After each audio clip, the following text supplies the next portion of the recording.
どうも、ワンピースの謎を解く仮面 YouTuber、ゆでてなんぼのゆでろんです。ありがとうございます。いいね。チャンネル登録してね。今回は週刊少年ジャンプ2023年67合併号、ワンピース最新話、1071話英雄出撃を考察します。この1071話を読み解くキーワードは、ないです。一緒に考えていきましょう。よろしくお願いします。まだ読んでいない人やコミック派の人は多いネタバレを含む内容です。さらに最新話の考察の場合は語呂合わせ考察が続きますから、苦手な人は今すぐ動画をストップしてください。よろしいでしょうか。行きましょう。1071話のスタートはカマバッカ王国からニキニキの実で空を飛ぶバーソロミュークマ。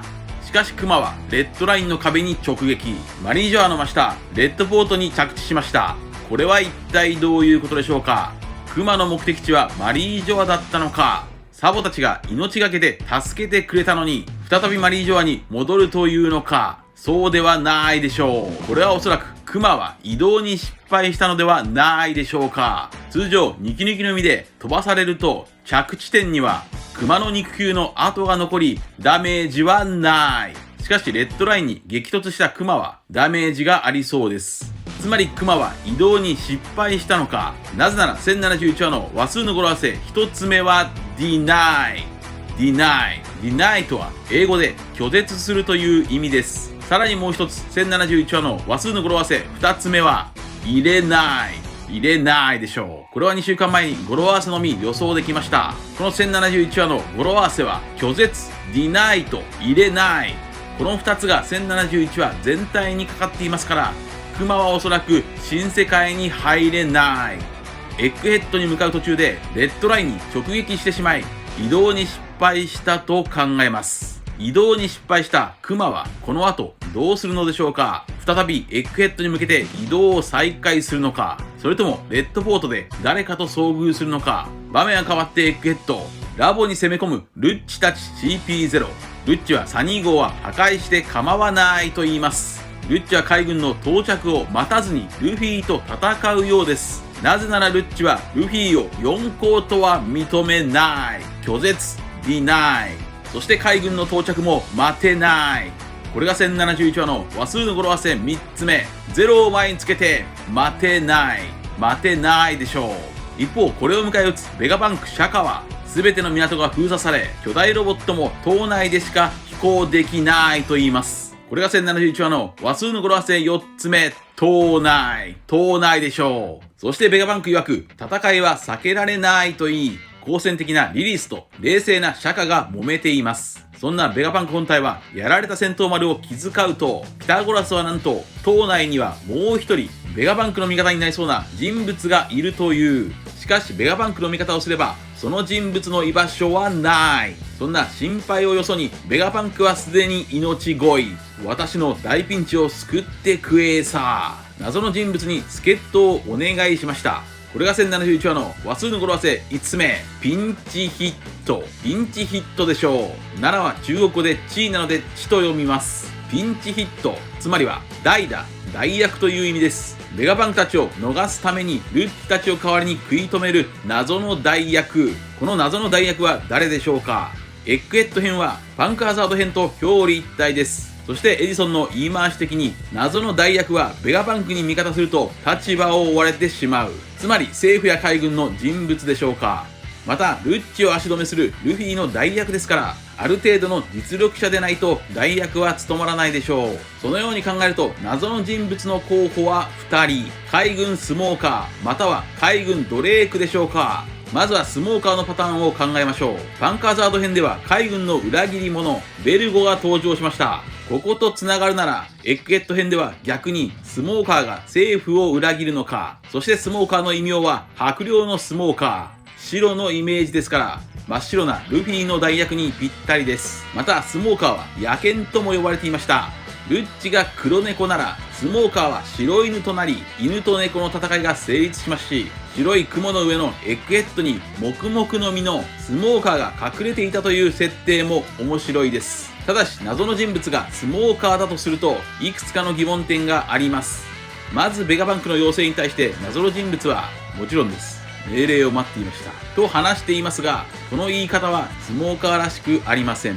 またパンクハザード編でスモーカーは1日で4連敗した伝説の男です。ロー、シーザー、ベルゴ、ドフラミンゴの4人に連続で負けていますが、そんなスモーカーがルッチを足止めして煙に巻くことができるでしょうか。もう一人考えられる候補は海軍ドレークでしょうか。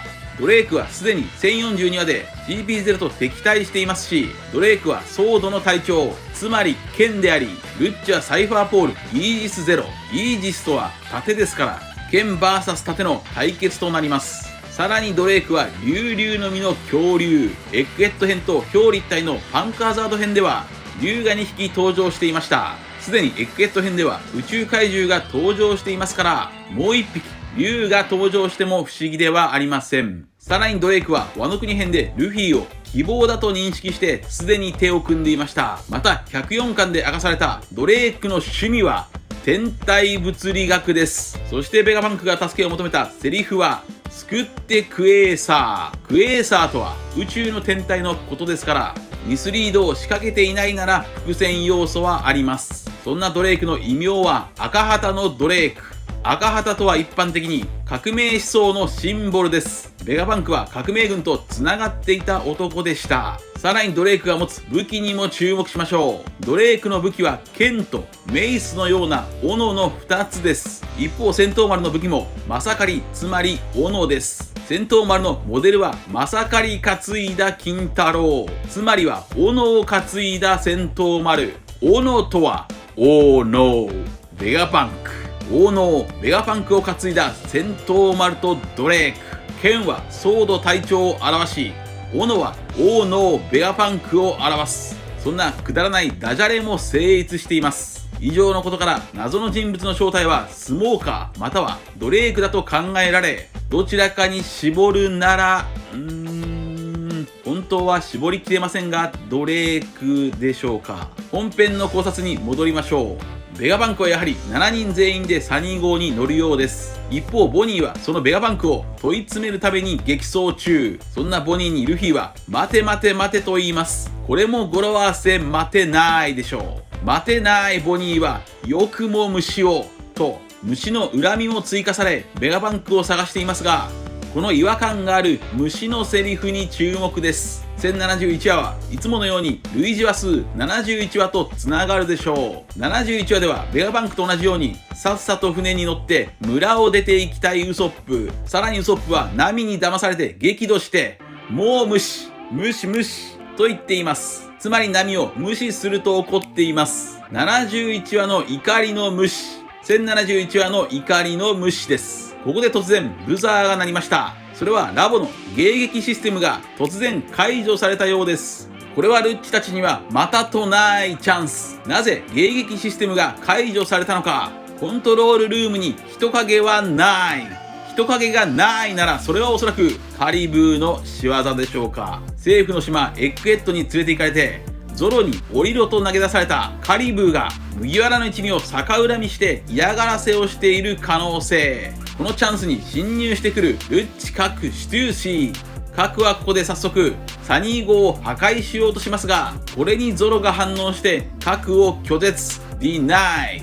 ゾロと各が2年ぶりに再会しました。一方ルフィとナミたちがやっと合流しますが、今度はベガパンクがいない。これは2週間前考えたように1071話の類似話数171話とつながっているでしょう。171話の語呂合わせはもちろんいない。171話ではコブラ王がいなくなっているので、1071話ではベガパンクがいなくなると予想しました。いなくなったベガパンクはどうやらボニーに追われている模様。ボニーは父親クマを元に戻せと迫りますが、ベガパンク曰くそれはできない。ディナイ。クマを元に戻せない理由があるという。その理由とは何でしょうか。もしかすると本物のクマは別に存在していてまだ生きているのか。それはクマが特殊な種族と関係しているのでしょうか。この辺はまだわからない。場面は変わってキッド海賊団。ワノ国からキッド海賊団が向かった先は巨人たちの国エルバフ。エルバフ上陸に少し冷や汗を流すキッド。これが1071話の話数の語呂合わせ6つ目。ひるまない。ひるまないでしょう。そんなエルバフにはサウロがいます。キッドが追う火の傷の男は多くの方が予想しているようにハグワールディ・サウロなのか。僕は火の傷の男の正体は青生地だと予想してしまったので、これは外れてしまったかもしれません。場面は変わって海軍 G14 のドールはガープと通話中と思ったらすでにガープは到着。それを発見したヘルメッポは泣きながらコビーがさらわれたと叫ぶと、ガープはノレイ。ガープは蜂の巣でコビー奪還のために動くようです。ヘルメッポは1061話で海軍ソードの仲間たちにコビー奪還をお願いしていましたから、ガープはまさにその代役。語呂合わせピンチヒットです。とにかく黒ひげの拠点蜂の巣へ向かうというガープですが、となると黒ひげ VS ローの戦いはどうなってしまったのか。もしも決着がついていればローは敗北したのでしょうか。そして以前考えたようにローも黒ひげに拉致されて蜂の巣に連れて行かれ、黒ひげが戻ったところでガープ VS 黒ひげの戦いに発展するのか。ここまで黒ひげはシャンクス、杯、レイリー、大物たちとの戦いを避けていましたが、もしも黒ひげがルフィのライバルであり、黒ひげが G ベックの意思を継ぐものなら、黒ひげがガープを倒す可能性は十分にあるでしょう。なぜなら白ひげが予言したように、ルフィはいつの日か海軍に巨大な戦いを挑むでしょう。この時元気にガープが海軍にいる場合、話が進まなそうだからです。故にガープは黒ひげに負ける可能性が高そうです。四皇ルフィが最強の海賊カイドウを倒したなら、四皇黒ひげは最強の海兵ガープを倒す。表裏一体。そんな展開にもしもなれば、海賊島蜂の巣にはガープ、黒ひげ、青生地、ロー、ホビー、フリンが揃う。その海賊島蜂の巣でロッキーポート事件やゴッドバレー事件の真相も語られるのか。そうなれば小田先生の予告通り2023年の戦いは大混戦になりそうです。以上です。続いてはいつものように話数の理論から次回1072話の展開を読み解きましょう。まずは1072話とつながるだろう反転話数を考えましょう。1072話をひっくり返すと271話上バビに飲み込まれたルフィ。もしも1072話に謎の人物が現れるなら、この271話の上バビとつながって恐竜の能力者ドレークが登場するのか。しかし271話には白い鉄雲を操るオウムも登場しています。オウムとつながるなら白い煙を操るスモーカーが登場する可能性もある。それでは次に1072話の類似話数である72話と172話も考えましょう。72話は傷だらけの駐在ゲンさんが戦っています。一方172話ではアラバスタでコウザが反乱ののろしを上げています。72話の戦うゲンさん、172話の戦うコウザ、どちらも巨大な権力を相手に戦っていますから、これもまたスモーカーとドレイクどちらでもつながりそうです。そんな1072話の話数の語呂合わせ予想、一つ目はテナブル。テナブルというのはどうでしょうか。テナブルとはたとえ攻撃を受けても耐えられる、持ちこたえる、擁護するという意味です。この語呂合わせはまさにベガバンクから要請を受けた謎の人物に合致する語呂合わせでしょう。1072話では CP0 の攻撃に謎の人物が持ちこたえそうです。1072話の話数の語呂合わせ予想2つ目はどっちに。どっちにというのはどうでしょうか。ベガバンクの助っ人として現れた謎の人物に対してルッチが政府側につくのか海賊側につくのか、どっちにつくのか問いかけそうです。1072話の話数の語呂合わせ予想3つ目は手なずける。手なずけるというのはどうでしょうか。手なずけたセラフィムたちにルッチが命令を出すのか、そしてベガバンクが手なずけたのは野犬のスモーカーなのか恐竜のドレークなのか、それとも全く別の人物なのか。今年のワンピースも目が離せない。